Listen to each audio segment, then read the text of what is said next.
In this video, we're gonna look at 5 time-saving shortcuts in Photoshop. Let's get into it. Yo, Sub Squad. Welcome back to the channel. My name is Kyle Meshna and I am a landscape photographer and filmmaker based here in San Francisco, California. And I don't know about you, but I spend a lot of time in Photoshop. I mean, like a lot of time. And like many people, I like to save time from time to time.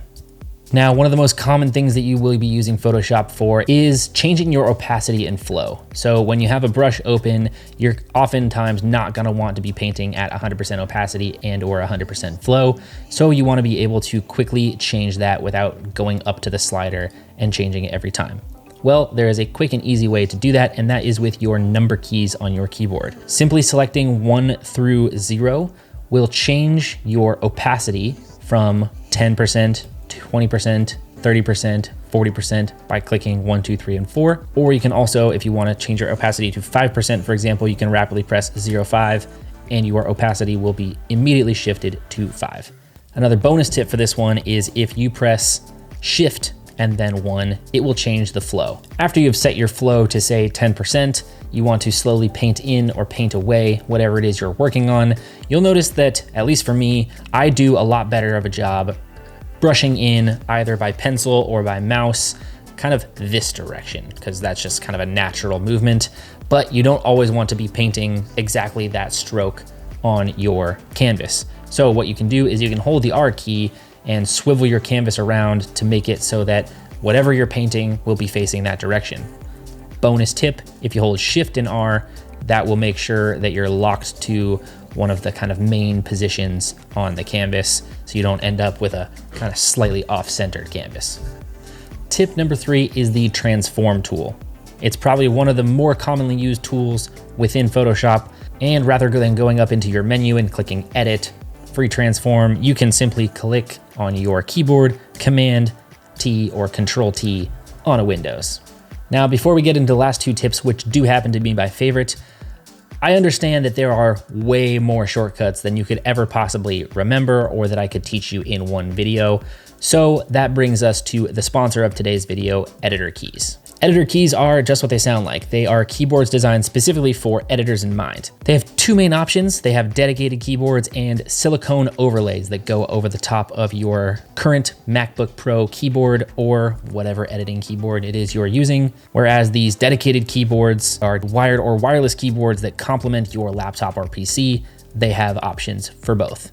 Not only are they huge time savers for things like Photoshop, Lightroom, Premiere, all those things, but they're also actually just incredible keyboards as well. I think the key test, pun intended, is what I'll call their typability. And that is, how well do they type as an actual keyboard? Because as much as I would love to be in Photoshop every day, all day, I do actually have to do some actual typing as part of my day job and writing emails and just all the other things that you would do with a keyboard. So do these things have typability? I would say that after about a month of using them, absolutely, yes, they do. Personally, I'm a bit more of a fan of the wired keyboard. That said, if you're like me and you're constantly jumping from Photoshop to Lightroom to Premiere, it might be best to pick up a couple of the silicone overlays, and that way you can swap back and forth as you see fit. Thank you to Editor Keys for sponsoring this video, and be sure to check them out in the description below.